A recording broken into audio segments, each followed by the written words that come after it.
Welcome student. आज हम लोग फिर से कंटिन्यू करने जा रहे हैं डेटाबेस मैनेजमेंट सिस्टम। तो पिछली क्लास में हम लोगों ने कुछ एसक्यूएल कमांड्स के बारे में पढ़ा कि एसक्यूएल्स क्या होती हैं। तो आप लोग जानते हैं कि SQL stand for structured query language. और एसक्यूएल दो टाइप्स की होती है, अभी आपको बताया गया था। कौन कौन सी होती हैं? DDL and DML। जो DDL स्टेटमेंट्स होती हैं, डेटा डिफिनीशन लैंग्वेज, और सेकेंड होती है आपका DML, डेटा मैनिपुलेशन लैंग्वेज। ये दोनों लैंग्वेज हैं एसक्यूएल स्टेटमेंट्स, काफ़ी इंपॉर्टेंट है। तो SQL database management SQL language में यूज़ करने के लिए सबसे पहले हमें डेटाबेस मैनेजमेंट सिस्टम इंस्टॉल करना होगा। Different kind of database management systems market में अवेलेबल हैं, कुछ ओपन सोर्स हैं, कुछ लाइसेंस हैं।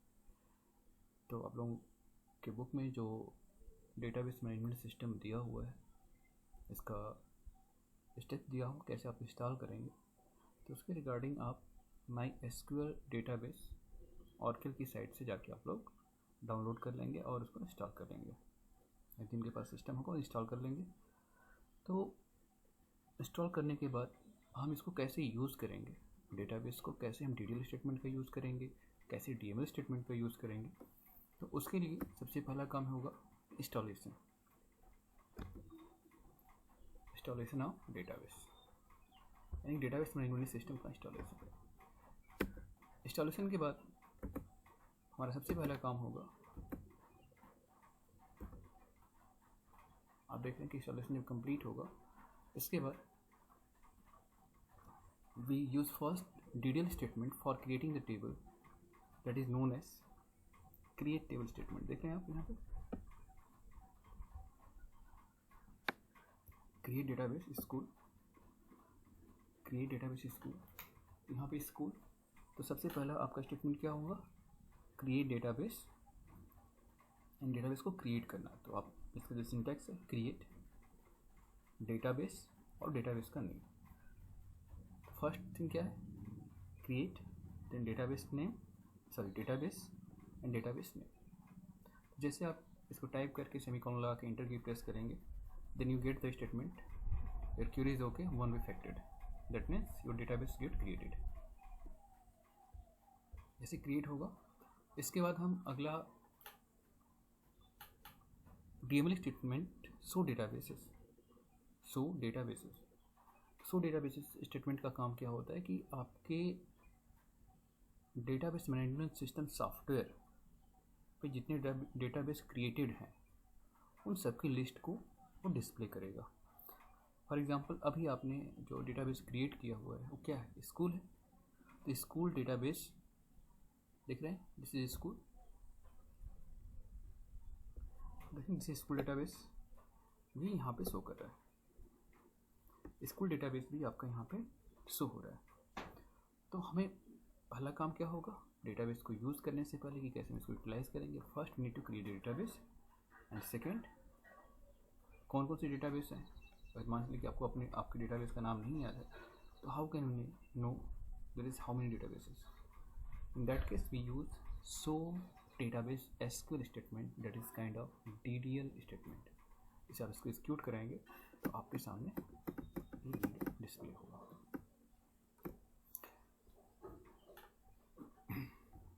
अगला स्टेटमेंट है ड्रॉप डेटाबेस।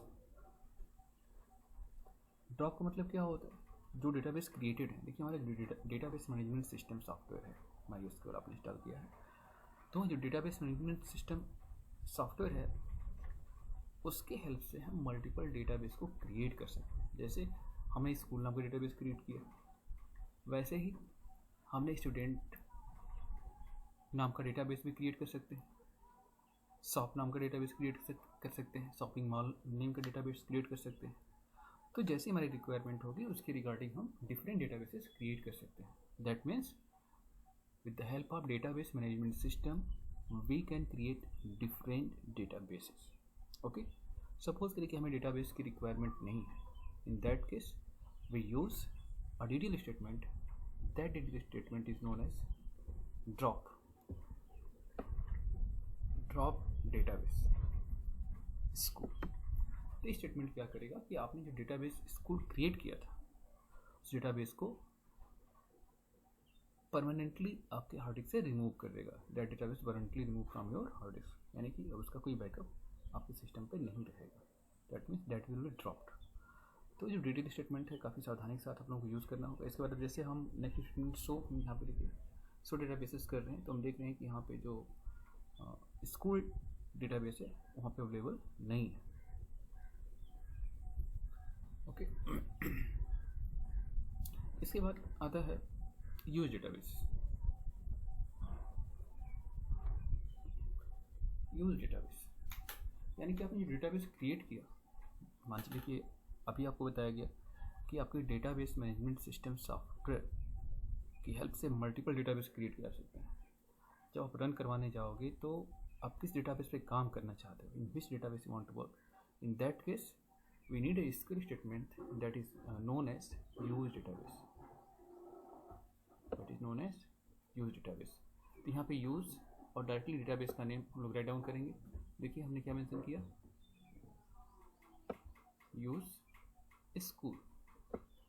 यूज़ स्कूल यानी कि हमने डेटाबेस स्कूल क्रिएट किया था, अब हम उसको यूज़ करेंगे। तो हमारे सामने इंस्ट्रक्शन डिस्प्ले हो रही डेटाबेस चेंज, यानी जैसे हम इस SQL स्टेटमेंट को राइट डाउन करके इंटर की प्रेस करेंगे, we get the statement database change. अब हम एक्चुअल अपने डेटाबेस के साथ इंटरेक्ट करेंगे। जब हम एक्चुअल डेटाबेस के साथ इंटरेक्ट करेंगे तो उस डेटाबेस के साथ हम लोग कर क्या सकते हैं। पहला काम हमारा क्या होगा, डेटाबेस मैनेजमेंट सिस्टम सॉफ्टवेयर को इंस्टॉल करना। सेकेंड काम, सेकेंड वर्क है क्रिएट द डेटाबेस, डेटाबेस को क्रिएट करना। इसके बाद यूज स्टेटमेंट का यूज़ करके उस डेटाबेस को यूज़ करना। जब हम यूज स्टेटमेंट का यूज़ करेंगे तो फिर क्या होगा, यूज स्टेटमेंट का यूज़ करने से हमारे सामने ये होगा कि हम उस डेटाबेस को अब हम यूज़ कर पाएंगे, यानी कि उस पर हम different kind of operation perform कर सकते हैं। अब हम जो डेटाबेस के अंदर हम टेबल क्रिएट करेंगे, सेलेक्ट स्टेटमेंट का यूज़ करेंगे या बाकी जितने भी DDL स्टेटमेंट का यूज़ करेंगे, वो सारे के सारे इस पर्टिकुलर डेटाबेस के अंदर परफॉर्म किए जाएंगे। ओके तो अब हम लोग जो नेक्स्ट टॉपिक है उसको हम लोग कंटिन्यू करने जा रहे हैं। जैसे यहाँ पे RDMS कंसेप्ट में सबसे इम्पॉर्टेंट कंसेप्ट था, in RDMS all the data stored in the form of table. There are multiple tables, they are interrelated to each other, यानी कि रिलेशनल डेटाबेस मैनेजमेंट सिस्टम में जो इंफॉर्मेशन स्टोर होती है वो किसमें स्टोर होती है, टेबुलर फॉर्मेट में स्टोर होती है। In that case we need to create a table. हमें क्या करना होगा, टेबल क्रिएट करना होगा। तो टेबल क्रिएट करने के लिए जो स्टेटमेंट होता है,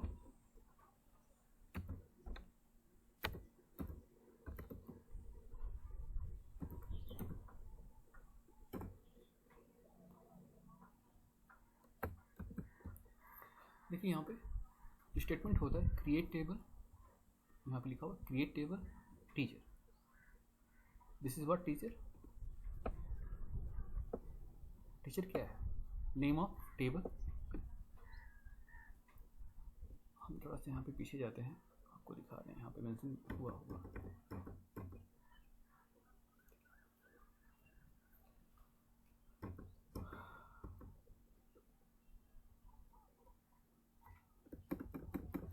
देखिए क्रिएट टेबल का हम लोग डिस्कस करेंगे। क्रिएट टेबल यानी कि जो रिलेशनल डेटाबेस मैनेजमेंट सिस्टम है उसमें सारी की सारी इंफॉर्मेशन टेबल के फॉर्म में स्टोर होती है। तो क्रिएट टेबल स्टेटमेंट का यूज़ करके हम लोग टेबल क्रिएट करेंगे। तो इसमें आप देखें क्रिएट टेबल, टेबल नेम, यानी कि हमारा SQL स्टेटमेंट होगा उसका सिंटैक्स क्या होगा, यानी कोई भी टेबल क्रिएट करेंगे उसका स्ट्रक्चर कैसा होगा। तो यहाँ पे जो हम लोग फर्स्ट टाइम स्टेटमेंट यूज़ करेंगे that is create table and then table name. तो आप यहाँ पे देखिए सेम थिंग है, create table, table name that is teacher table. Then after column 1 data type constant, column 2 data type constant, column 3 data type constant. यानी कि जितने column की रिक्वायरमेंट होगी हम देखिए यहाँ पे दो चीज़ें हैं, कॉलम नेम, डेटा टाइप और कांस्टेंट। तो हमें हर एक कॉलम के साथ उसका डेटा टाइप डिफाइन करना होगा, बट कांस्टेंट इज़ ऑप्शनल कि हम किस टाइप का कांस्टेंट यूज़ कर रहे हैं। ये मैंडेट नहीं है, ये ऑप्शनल है, चाहे तो हम यूज़ कर सकते हैं चाहे तो उसको छोड़ सकते हैं। हमारे ऊपर डिपेंड करता है कि कांस्टेंट यूज़ करना है या नहीं करना है। तो हम आते हैं इस स्टेटमेंट पे कि हम लोग एक टेबल क्रिएट करने जा रहे हैं जिसका नाम टीचर है। तो create table teacher, okay, create table statement है और टीचर टेबल का नेम। टीचर आईडी इंटीजर, तो आप देख रहे हैं कि टीचर आईडी पहला फील्ड का नेम है, उसका डेटा टाइप क्या है, इंटीजर। डेटा टाइप के बारे में पिछली क्लास में डिस्कस किया गया था कि जो different kind of data types हैं, कौन कौन से आपके कार हैं, वैरकर हैं, इंटीजर हैं, डेसिमल हैं। तो जो different kind of data discuss किए गए, तो एक अलग अलग टाइप के डेटा को स्टोर करती हैं। तो यहाँ पे हम देखने पहला क्या, टीचर आईडी इंटीजर, यानी कि जो टीचर आईडी होगी वो किस टाइप के डेटा को स्टोर करेगा, integer, that is numeric value. Second है फर्स्ट नेम वैरकर 20। देखिए यहाँ पे जैसे इसका सिंटेक्स का बहुत ध्यान रखना है, यानी कि जैसे पहली फील्ड क्रिएट होती है इसके बाद हम कॉमा लगाएंगे।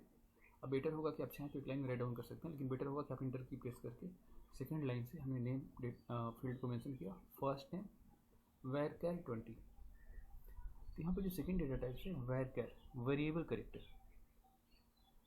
Variable character in the sense अगर हम टेक्स्ट डिफाइन करते हैं, जैसे हमने कार 1 चूज़ किया, देखिए जेंडर में कार 1, तो इसका फील्ड फिक्स है कि एक कैरेक्टर मेमोरी ऑक्यूपाई करेगा ही करेगा।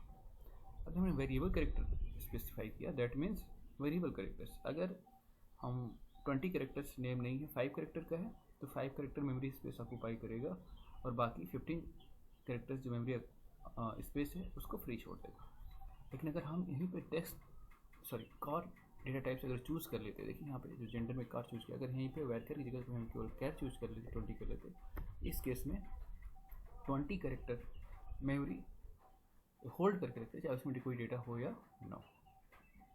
ऐसे ही last name, first name, last name vary कर सकता है, लेकिन किसी का नेम 20 कैरेक्टर से ज़्यादा नहीं होगा। तो must should be at least minimum maximum 20 character, at least दिया नहीं हुआ नहीं, दैट इज मैक्सिमम 20 कैरेक्टर, यानी किसी स्टूडेंट का नेम, टीचर्स का नेम फर्स्ट नेम जो है 20 कैरेक्टर से ज़्यादा। सेकेंड है लास्ट नेम वैरकर 20, ये भी वेरिएबल कैरेक्टर टाइप का है, यानी कि इसमें कोई डेटा टाइप का फिक्सेशन नहीं है। अगर हम 2 कैरेक्टर प्रोवाइड करते हैं, 2 कैरेक्टर मेमोरी स्पेस ऑक्यूपाई करेगा, बाकी 18 कैरेक्टर फ्री रहेगा। नेक्स्ट आपका जेंडर। जेंडर केस में जो डेटा स्टोर होगा it is char data type, that is store a single character, it में be M F, male female ऐसे। अगले आपको salary, every teacher must have some salary. उस केस में जो डेटा स्टोर होगा वो होगा डेसिमल के फॉर्म में।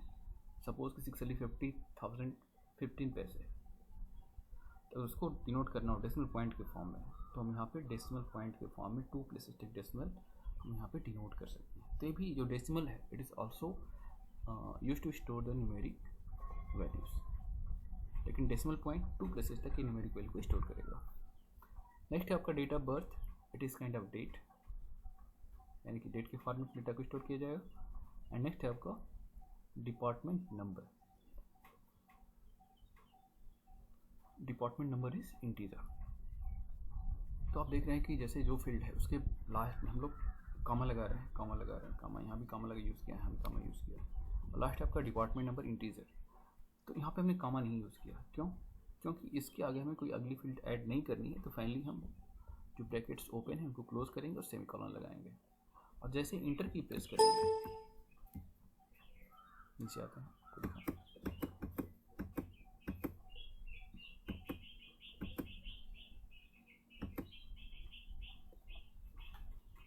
देखिए यहाँ पे आप कमांड प्रॉम्प्ट में जब इस स्टेटमेंट राइट डाउन करेंगे और जैसे ही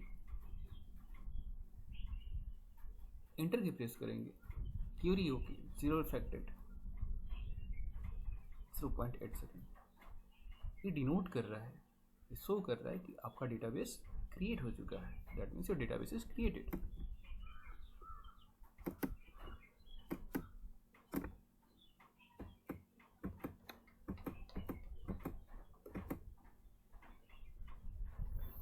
अब अगला आता है सो टेबल्स। ऐसा ही करके अगर हमें जो अगला टेबल क्रिएट करना है तो हम अगले टेबल्स को क्रिएट कर सकते हैं।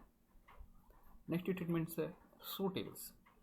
सो टेबल का जो यूज होता है कि जो सो टेबल स्टेटमेंट है इसका मेन यूज़ है कि हमारे डेटाबेस में कितने टेबल्स स्टोर्ड हैं।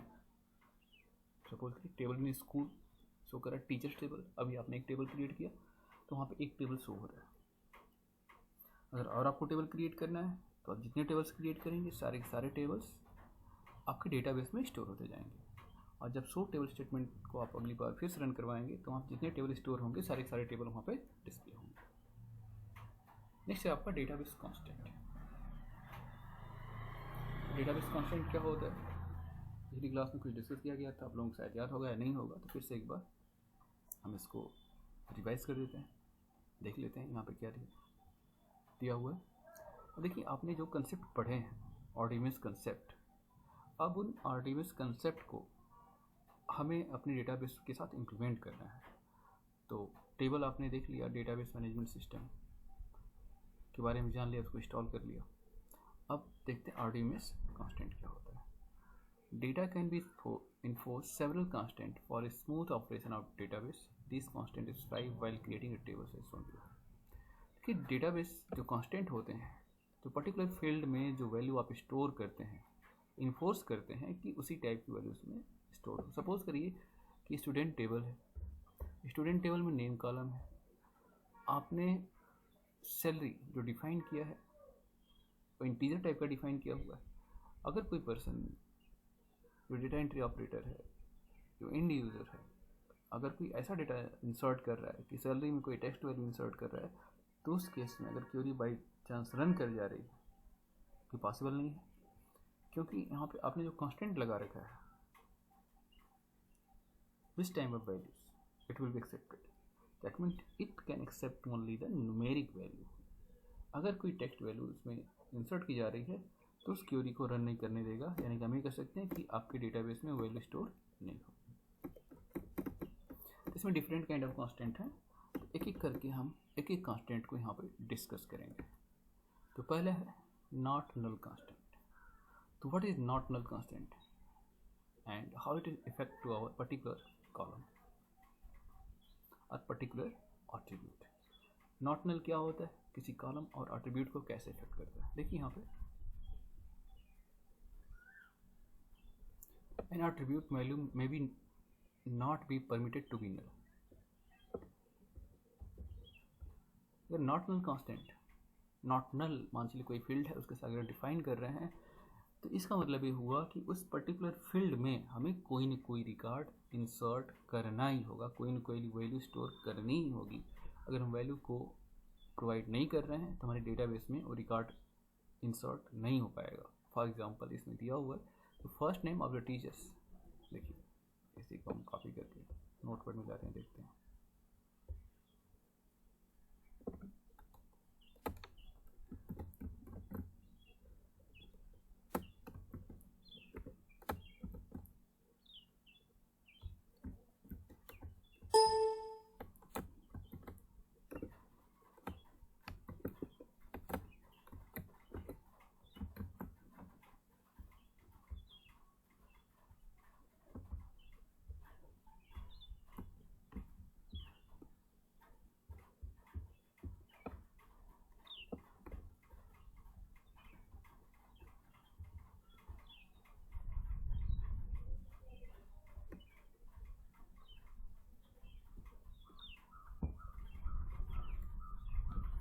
देख लीजिए यहीं पे देख लेते हैं इसको।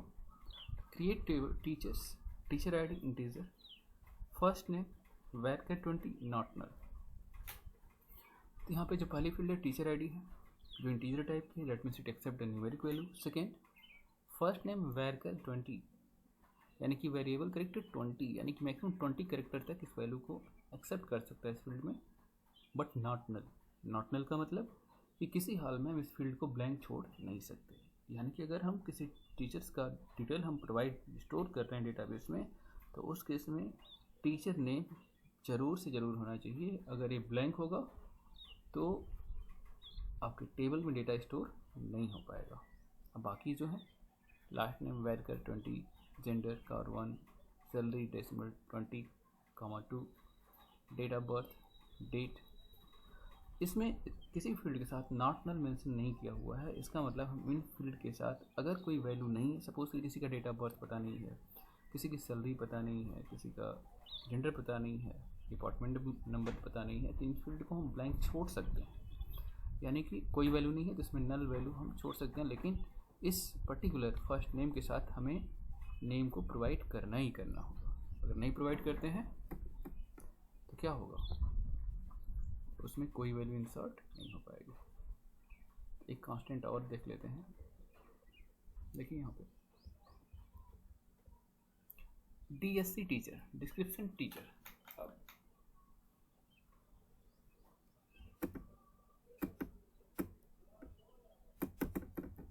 हम इसी को बता के होल्ड स्टॉप भी करेंगे।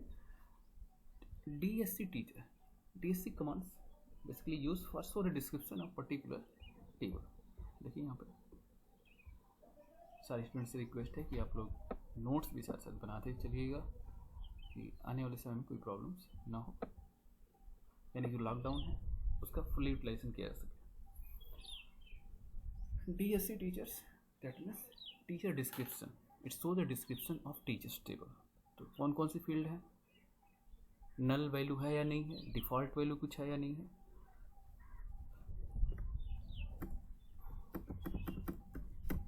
जितनी टाइप की जो डिफ़ॉल्ट वैल्यूज़ हैं नहीं है तो उसको यहाँ पे शो किया जाए। देखिए डिस्क्रिप्शन टीचर्स में देखें तो फील्ड नेम कौन कौन सी फील्ड हैं, teachers ID, first name, last name, gender, salary, date of birth, department number, उनका डेटा टाइप्स क्या है, इंटीजर, वर्कर 20, वर्कर 20, कैर 1, डेसिमल 20, इंटीजर 11, इसको हम लोग इंटीजर कहते हैं, इसको यहाँ पे इंटीजर 11 टाइप में स्टोर किया हुआ है। That means it can store maximum 11 character value. Null, yes, no, यानी फर्स्ट नेम हमने नॉट नल वैल्यू को अप्लाइड किया हुआ था, यानी कि इसमें कोई न कोई वैल्यू जरूर होनी चाहिए। अगर एक फील्ड ब्लैंक होगा तो हमारा डेटाबेस उसको स्टोर नहीं करेगा। ओके, बाकी ऐसे यानी कि इसमें नल वैल्यू को प्रोवाइड कर सकते हैं। डिफ़ॉल्ट वैल्यूज बाकी सब नल है, लेकिन सैलरी के साथ 40,000 डिफ़ॉल्ट वैल्यू प्रोवाइड कीजिए। तो हम जो सेकेंड कांस्टेंट है वो कांस्टेंट है आपका default constant. Default constant that means suppose we are inserting a particular value in our table. If I don't provide any value, then by default some value get automatically inserted inside our table. यानी कि अगर हम कोई value provide नहीं करते हैं तो automatic by default कुछ वैल्यूज टेबल में स्टोर हो जाएगी। अगर हमें ऐसे टाइप की एक्टिविटी परफॉर्म करनी है तो हमें डेटा स्ट्रक्चर में, जो टेबल का डेटा स्ट्रक्चर है, जब हम टेबल को क्रिएट करेंगे तो वहाँ पे डिफ़ॉल्ट कांस्टेंट के थ्रू, देखिए यहाँ पे इसी डेफिनेशन को हम लोग हाईलाइट करते हैं, इसको नोट डाउन कर लीजिएगा। If a user not provide entered a value for an attribute then default value specified while creating the table is used. इसमें दिया हुआ है कि अगर कोई वैल्यू प्रोवाइड नहीं की जाती तो बाय डिफ़ॉल्ट ऑटोमेटिकली वो वैल्यू हमारे टेबल में इंसर्ट हो जाएगी। Here database should store 40,000 minimum salary given to every teacher, यानी कि हर टीचर्स के लिए मिनिमम 40,000 होनी चाहिए, जैसा कि यहाँ बताया गया है। अगर कोई वैल्यू प्रोवाइड नहीं की जाती है तो कम से कम 40,000 ऑटोमेटिकली उसके फील्ड में इंसर्ट कर दिया जाएगा। देखिए यहाँ पे नॉट नल आप इसको जान चुके हैं। तो यहाँ पे सैलरी में देखिए सैलरी डेसिमल 10.10,2, डिफ़ॉल्ट 40,000, यानी कोई वैल्यू प्रोवाइड नहीं की जाती, बाय डिफ़ॉल्ट 40,000 ऑटोमेटिकली स्टोर हो जाएगा।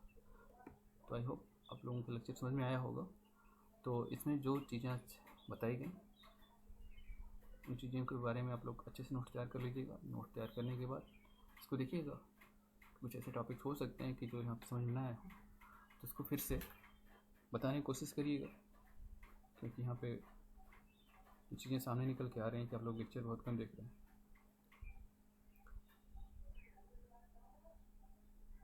बताएंगे तो आपका डाउट दूर होगा, और जब स्कूल खुले तो आप लोगों के पास जैसे पढ़ लेंगे तो वर्कलोड कम होगा, समझने समझाने में परेशानी नहीं होगी। Okay, thank you, have a good luck.